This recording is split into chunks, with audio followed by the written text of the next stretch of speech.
Hey everybody, welcome back to another edition of Freedom Steel. Todd Vandermide, former NRA contract lobbyist and Illinois gun law guru. A couple of things here. Last weekend was the last Kane County Sportsman Show for the season. It was a lightly attended show, but we met a lot of good folks out there, and we just wanted to say thanks to everybody that stopped by and gave us a shout out or thank you for the videos. Want to give a shout out to Mario and Susie. Susie makes these plaques, and Mario graciously came over and gave us one. Gave it to my wife. They do these. They're neat. They're really well done. They look nice, and we're gonna put it behind us here on our wall of stuff that we get from viewers and everybody else. It's been a while since I did a video. Had a bunch of personal things going on here. I won't get too deep into any of that. And anyways, we're going to do a Freedom Friday. We'll start off with the bad news. The bad news is that House Bill 218 about the civil litigation against gun manufacturers, dealers, and the like did pass both chambers. It is on its way to Governor Pritzker. I would wager to say that he will make some big signing ceremony out of it sometime around the 4th of July for the first anniversary of Highland Park. That's the bad news.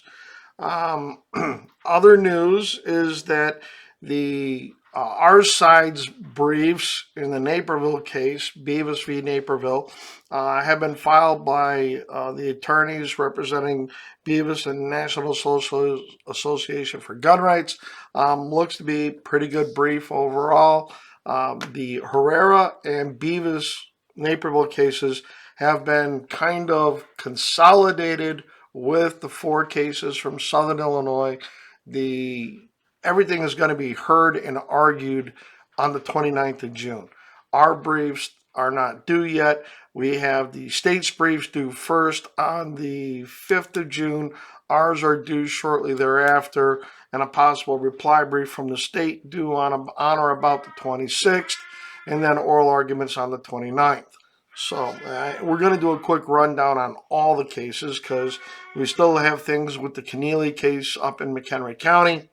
But the big news for the last 72 hours has been pistol braces. Everybody's been asking about pistol braces as the end of the amnesty registration comes to an end this weekend. And with that, there's a GOA case and there is a FPC case. FPC is Mock versus Garland, and there's a difference in stature here. The FPC case is at the appellate court level.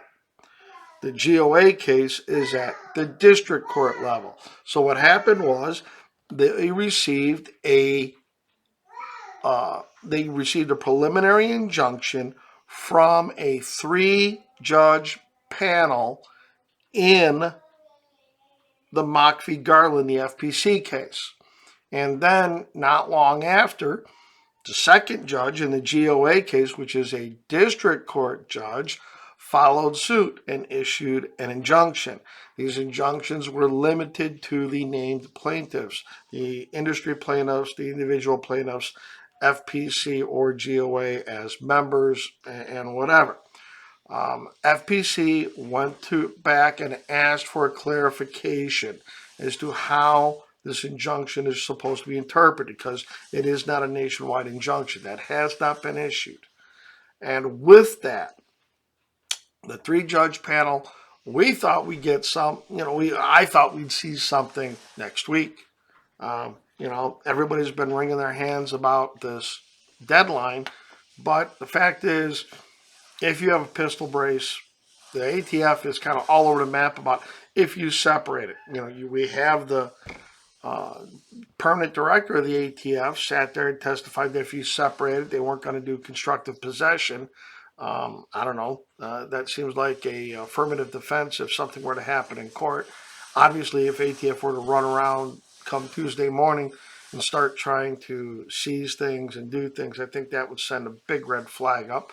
Just like the state police aren't running around here on the semi-auto ban or mag ban, I don't think you're going to see them doing anything. But anyways, as that went on, FPC asked for clarification. The clarification came down in an order today.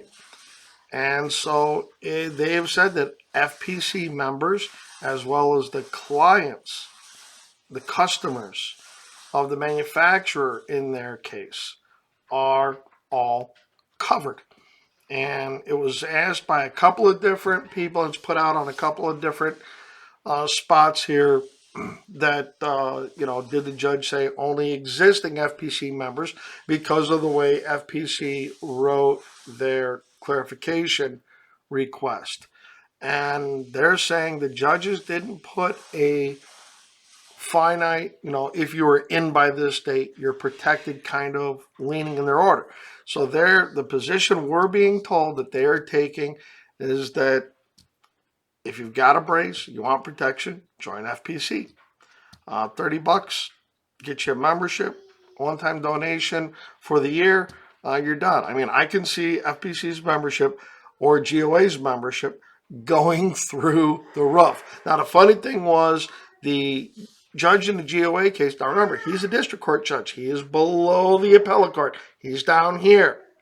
He said that if things changed in the Mock v. Garland case, that he would consider modifying his order. Well, things changed. From the time he issued his order to now, things have changed. So if he takes the same approach, that's all GOA members. So I'm not sure what the membership of FPC is. Don't know what the membership on GOA is. But if that theory holds true, then I would say that there's going to be a lot of people that fall under this injunction at present.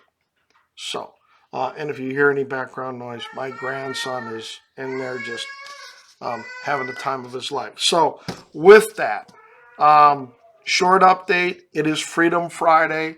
The ATF, the Biden administration, they are getting their teeth kicked in on this whole brace thing. And this is not a 2A challenge. This is Administrative Procedures Act. And the other thing that kind of buttresses into this is that the Supreme Court just knocked the snot out of the Clean Water Act in the way the EPA has been interpreting things. They threw out an old test.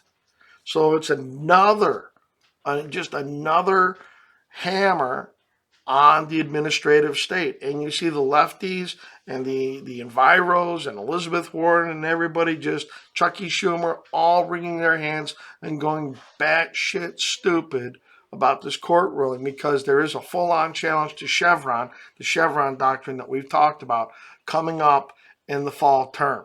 So with all that, guys, thank you once again for all the thank yous, the support, the pats on the backs. I have been stopped at places like Farm and Fleet for selfies. I have been, I got stopped at my son's college graduation for selfies.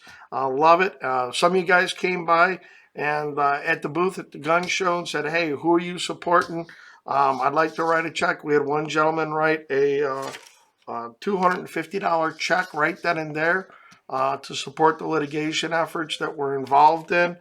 We had a bunch of other cash donations. You guys raised about $500 for the gun at the gun show that day. We really, really appreciate it. So with that, guys, it's Memorial Day weekend, and here is a shout out to all those who have paid the ultimate price when they went downrange. That includes my uncle, Douglas Vandermeide, killed October 7th, 1952 in Korea in the first Battle of the Hook, PFC. Douglas Vandermeide, he was a BAR gunner in the Marine Corps in a weapons platoon. So with all that, tip of the hat and a salute to all those that we have lost. This isn't Veterans Day. This is Memorial Day this weekend. So as always, frag out.